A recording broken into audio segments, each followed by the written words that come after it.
그래서 엄청난 항공 수요가 좀 떨어졌고 2020년, 21년 모두 약 90% 이상의 항공 수요가 좀 떨어졌습니다. 다만 오른쪽에서 보시는 바와 올해 1월부터 4월까지 추세를 보고 계십니다만 4월에 단계적 완화 정책의 이후부터는 좀 급격하게 좀 올라가고 있는 추세가 보이고 있습니다. 그래서 4월만 보시면 금년 동기 대비해서 약 260% 상승해서 65만 명을 기록을 했습니다. 이 추세는 계속적으로 또 증가할 것으로 예상을 하고 있습니다.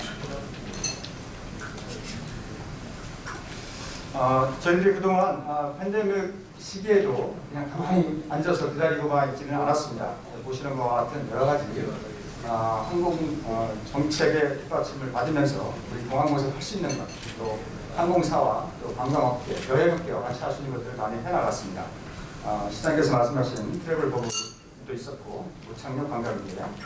또 이런 환승객을 입국에 상당한 제한이 있었기 때문에 입국하지 않은 환승객들을 유치하는 그런 노력들도 많이 했습니다. 대표적인 게 마닐라, 미국으로 가는 그 마닐라 여객, 필리핀 여객들을 마닐라를 통해서 오는 필리핀 그 환승객들을 위한 마닐라 환승 전용편도 항공사와 협업을 하고 해서 운영을 한 바가 있습니다.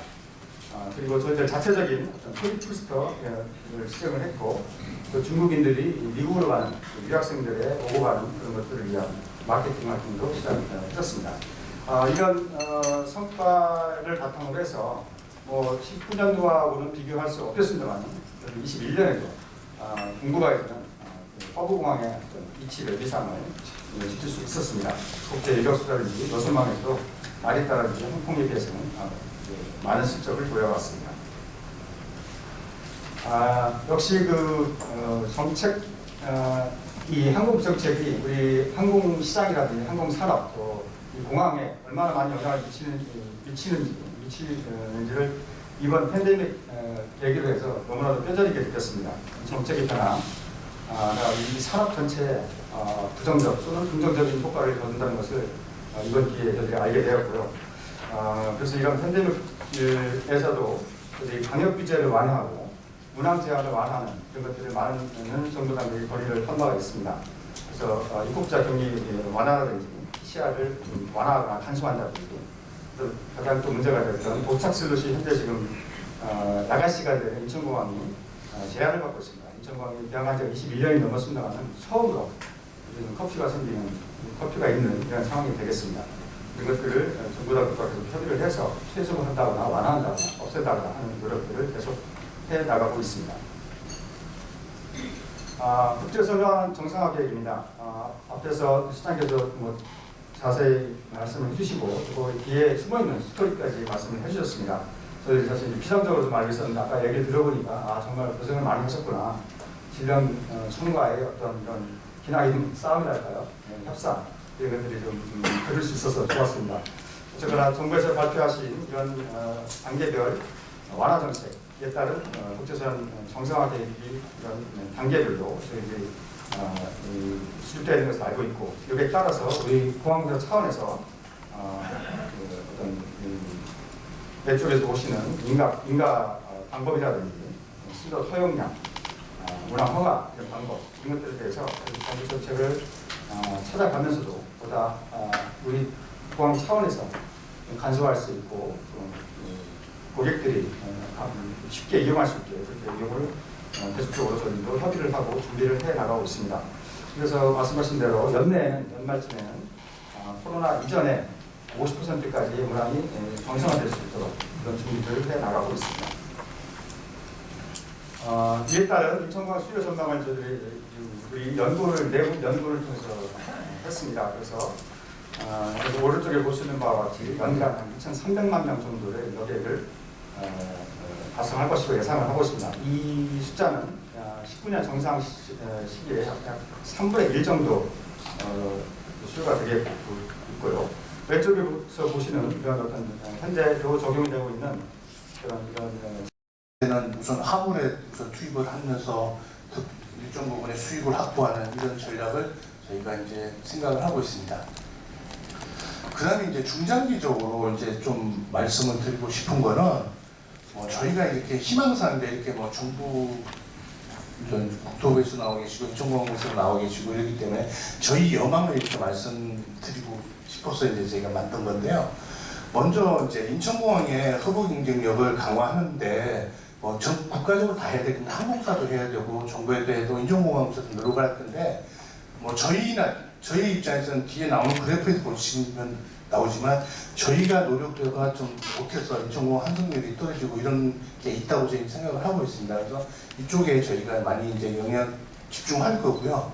그 다음에 지금 이제 항공운송 사업, 대형 항공 사업에 너무 이제 집중이 되어 있는데 그것에 근간이 되는 소형 항공운송 사업이라든가 일반 항공도 활성화가 돼야지 뭐 인력 공급이나 이런 전문 인력 공급하는 게 정상적으로 인데 우리는 역삼각형 구조로 돼서 좀 여러 가지 문제들이 노정되기 때문에 이제 학계에서나 이런 산업계에서 다 기본 기틀을 갖춘다는 입장에서 항공산업 저변을 좀 강화했으면 좋겠다 이런 말씀을 드리고 싶고요.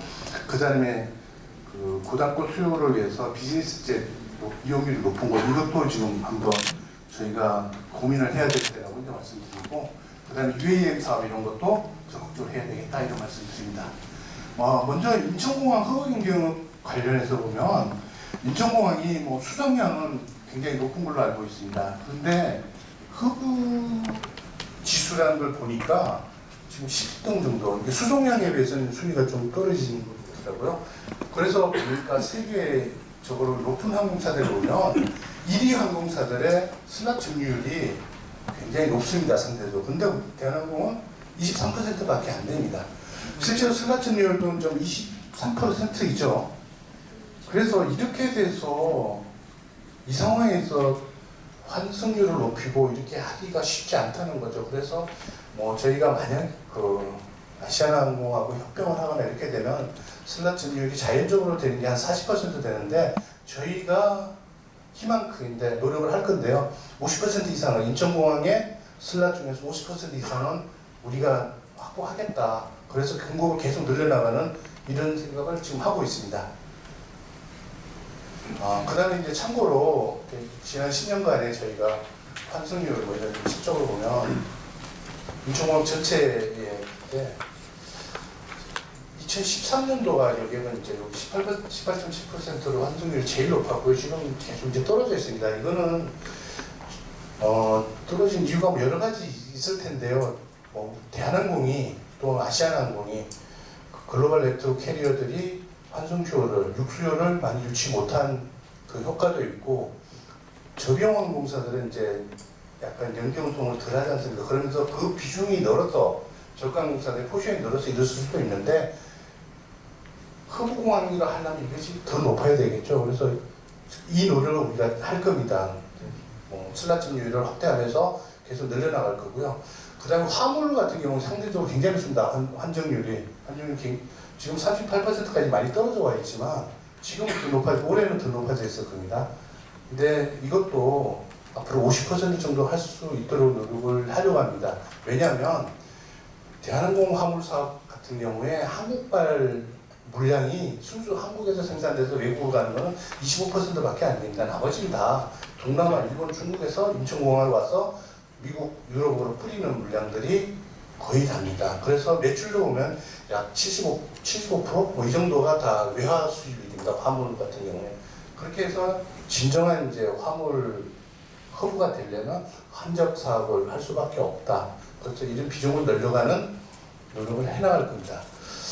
그 다음에 인천공항이 심야 시간대, 예를 들어서 11시부터 새벽 4시, 5시 이때까지는 슬롯 사용률이 다른 공항보다 좀 떨어집니다.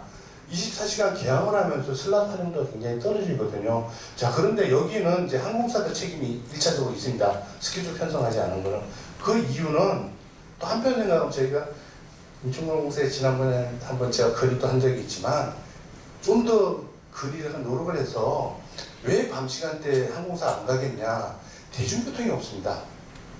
그래서 항공사하고 인천공항공사, 정부 이렇게 노력을 해서 대중교통을 24시간 운영을 할 수 있게 갖추고 그 다음에 야간 시간대 그 일반 승용차들이 고속도로 통행료가 유난히 비쌉니다. 이거를 좀 할인하는 거를 해서 한다든가 이런 걸 하면은 항공사들은 갈 의사가 있거든요. 전 세계 아마 메이저 공항 중에서 밤시간 이렇게 한량한 데가 별로 없습니다. 인천공항 말고.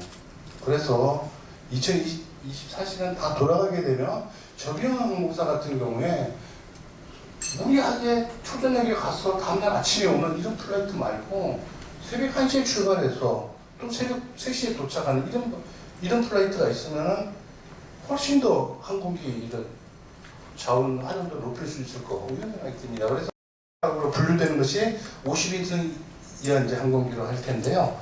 이렇게 하는 사업이 그 전에 뭐 코리아 익스프레스가 한동안 영업 잘 하다가 지금 운항 안 하죠. 에어필립이라든가 에어포항 이런 항공사들이 다 뭐 영남에어 왔다 소리 없이 사라졌습니다. 지금 이제 하이에어가 잘 하고 있는 걸로 알고 있습니다만은 그러니까 헬리코리아는 헬리콥터만 하고 있어요. 이런 사업이 좀 성공을 하지를 못했고 어려운 환경이다. 그래서 국토부에서 뭐 다른 뭐 검토를 하고 있는 걸로도 제가 뭐 듣고 있습니다만은 그런데 이렇게 안 되게 하는 거를 되게 해야 될지 우리나라 항공사는 생태계가 튼튼하고 건전하고 장기적으로 발전할 수 있을 겁니다. 무조건 대형 항공사만 이렇게 막 포진해 있다고 될 일이 아니거든요. 아까 지금 실장님 말씀하신 울릉도나 흑산도 이런 데는 어차피 소형 항공사가 갈 수밖에 없어요. 대형 비행기는 갈 수가 없습니다. 아직. 근데 그런 데를 활성화하기 위해서라도 지금 뭐 다양한 지원을 하더라도 소형항공 사업을 활성화할 필요가 있다 이런 생각이 듭니다. 이거는 뭐 대한항공 입장에서가 아니라 대한항공 이걸 하겠다는 것이 아니라 이게 돼야지 대형항공사들도 성장 발전할 수 있지 않겠냐 이런 말씀 드리는 겁니다.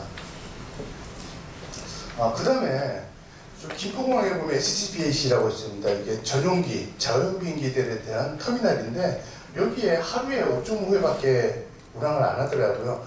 근데 보면은 여기 파란색이 우리나라 항공기고 회색이 외국 항공기입니다. 하루에 5.5회 하는 터미널 나중에 시간 내서 한번 가보시면 한적하고 아주 좋습니다. 뭐 CIQ 하는데 거의 그런 빠르면 한 3분 내에도 통과할 정도로 굉장히 좋은 시설을 갖추고 있는데 비행기가 얼마 안 다닙니다. 그래서 이 사업도 좀 활성화하고 우리나라 이제 국가 경제가 이거를 활성화할 정도의 경제는 되어 있거든요. 그런데 이상하게 아직 지금 많이 없습니다. 그래서 저희가 한번 이쪽에는 도전을 해볼 생각을 갖고 있습니다. 그 다음에 유해인 관련해서는 뭐 다음 말씀하셨으니까요. 저희도 이제 지금 연구 단계인데 열심히 해서 이것이 세계의 추세에 뒤떨어지지 않도록 준비를 해 나가겠습니다. 자, 이상 제가 마치겠습니다. 감사합니다. 잘 나가고 있다는 걸 좀 자랑하시면서 굉장히 또 어렵다는 걸 또 부각하신 우리 최도한 사모님께 다시 한번 큰 박수 부탁드립니다.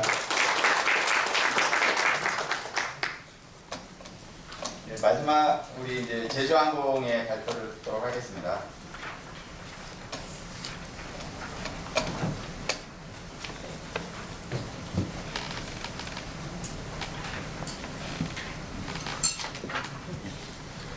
안녕하십니까. 제주항공 송영훈입니다.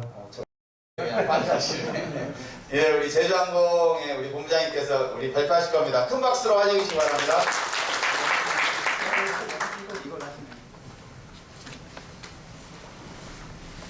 날마다 이제 항공 수요 회복에 대한 기대를 높이는 기사들이 굉장히 많이 나오고 있고, 아까 우리 인천공항에서 김범호 본부장님께서 발표를 하는 과정에서도 이제 2길 이용객 추이라든가 월별 이용객 추이가 입국 규정 완화된 어떤 그 시점을 계기로 가파르게 상승하는 어떤 그래프를 보여주시고 했는데, 어쨌든 제가 기록하기로는 인천공항 하루 이용객이 뭐 3,000명, 4,000명 그것밖에 안 된다는 보도가 나온 지가 엊그제인 것 같은데, 엊그저께는 하루 이용객이 이제 일평균 이제 3만 명 선을 회복했다라는 그런 기사가 나왔는데, 아까 김범호 본부장님 발표하시는 그 자료를 보면 2019년 연간 이용객이 한 7천만 명쯤 되거든요.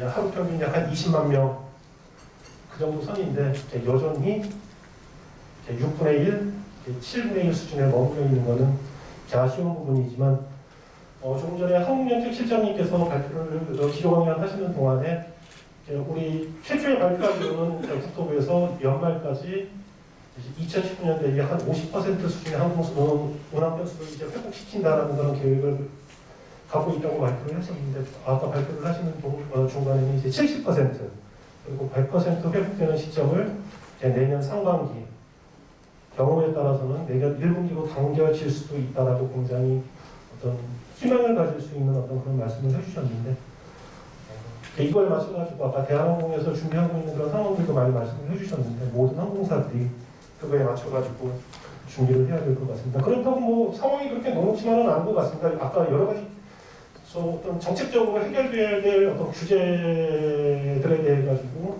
김호봉 본부장님도 말씀하셨고 최도한 상무님도 말씀을 해주셨는데, 어떤 그런 부분들이 빨리 해소가 돼야 될 거고, 또 저희들이 자체적으로 우리 여객들을 대상으로, 승객들을 대상으로 한 900명을 대상으로 이렇게 설문조사를 한번 해봤는데, 입국 규정이 완화된 이후입니다. 언제쯤 해외 여행을 가시겠습니까? 라고 이렇게 질문을 했을 적에 상당수 한 41%의 응답자가 6개월 이후, 그러니까 4월 달에 조사를 했으니까 아마 올 한 4, 5분기쯤 그때쯤 계획을 하시고 계신 것 같은데, 입국 자가격리가 해제되기는 했지만은 여전히 PCR 검사라든가 어떤 그런 또 재유행에 대한 어떤 경계심도 있는 것 같고 해가지고 조금은 이 상황의 추이를 지켜보면서 이제 여행을 결정하는 어떤 그런 마음들이신 것 같은데, 아무튼 그런 모든 조건들이 충족돼가지고 빠른 시간 내에 회복이 됐으면 하는 그런 바람입니다.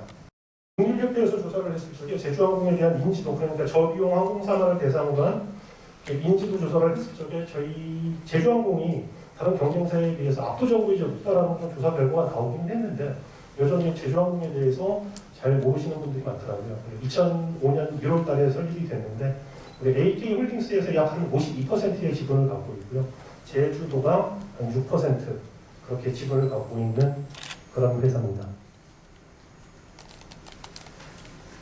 뭐 이거는 저희들이 어떤 성장 과정을 거쳤는지를 보여드리기 위해 가지고 그래프를 한번 준비를 했었는데, 저희들이 2006년부터 출연을 해가지고 2011년에서야 연간 단위 이제 흑자 전환을 실현한 그런 상황인데, 뭐 글자가 희미하기는 합니다만은 매년 앞자리 숫자를 바꾸면서 2019년까지 성장을 했습니다. 1,000억이었다가 2,000억, 3,000억, 4,000억, 이제 2019년에는 1조 4천억의 매출을 올렸었는데, 팬데믹 이후 뭐 한 6분의 1 수준, 7분의 1 수준으로 매출이 급감하고, 수송객 수도 보시면은 갑자기 뚝 떨어지는, 국내선 같은 경우에는 오히려 코로나19 이전보다 많아지기는 했습니다만은 전체적으로는 굉장히 참담한 어떤 그런 상황에 처해 있는 그런 상황이지만은, 앞서 말씀드렸던 어떤 그런 여러 가지 조건들, 변화하는 상황들을 지켜보면서 그래도 기대를 갖고 미래를 준비하고 있습니다. 저희들 뭐 노선 계획인데요. 일단 뭐 그래프를 보시면은 왼쪽에 있는 그래프는 우리가 운항을 재개하는데 필요한, 재개하는데 어떤 장애가 되는 요소들에 대해 가지고 이렇게 표현을 하는 건데, 아까 운항 제한과 관련해 가지고는 여러 차례 얘기 나왔습니다만은 인천공항의 어떤 커피 문제라든가, 초반에 어떤 국제선 운항 허가와 관련해 가지고 국토부가 아니라 우리 방역당국에서 모든 의사결정을 하는 과정에 항공사가 필요한 수준에, 필요한 만큼의 운항 허가를 받지 못하는 어떤 그런 과정. 뭐 격리 문제 해소가 됐습니다만 여전히 PCR 문제가 남아 있고, 아까 김봉국 부회장님 발표를 하셨던 비자 정책과 관련된 어떤 그런 이슈도 있고요. 저희도 아까 대한항공 한 30여 대 항공기가 현재 인천공항에 주기된 채 그대로 머물러 있는데, 저희들 역시 전체 한 39대 항공기 가운데 지금 한 10대 정도가 인천공항 주기장에 가만히 멈춰 있습니다.